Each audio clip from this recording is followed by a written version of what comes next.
temporaryo. Ginadumilian ang pagpangisda sa pila ka parte sang Iloilo River halin Disyembre 1 tuptob Marso 31, tuig 2026. Hindi matapos napasar ang Regulation Ordinance Number 2025-027 o kunang ordinansa nga naga-establisar sang closed fishing season sa Iloilo River halin sa Drilon Bridge tuptob Diversion Bridge para sa fish stock restoration, livelihood improvement, kag river biodiversity conservation.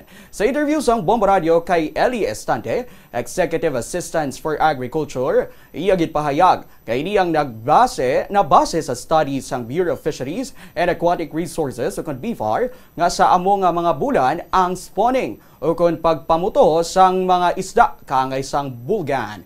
Sunod kay Estante, dako ini nga bulig para sa pagdamo sang isda. Agud nga pagkatapos sang 4 ka bulan, may ara naman sang pamuliton ang mga pumuluyo. Sa idalom sang ordinansa, ang sinuman nga magbaylar ang mayara sang penalidad.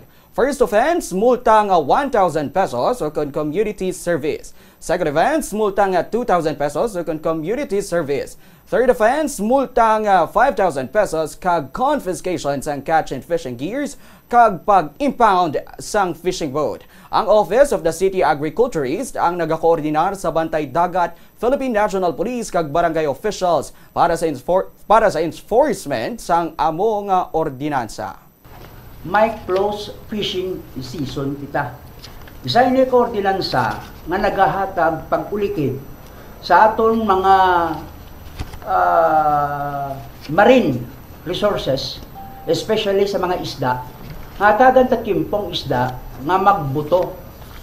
Amoy ini nga bulan sa study sa BFAR nga spawning period sa bulgan. When in fact, ang una nato naging pasar nga ordinansa bulgan lang. But ang inang area hindi nato malipod, may mga invaded nga mga isda pang iban mo. Tisiling nila mamunit kita karon makaulit ka. Hindi lang yung tilapia ang hindi lang bulgan ang huli konta. Kay ti bulgan man lang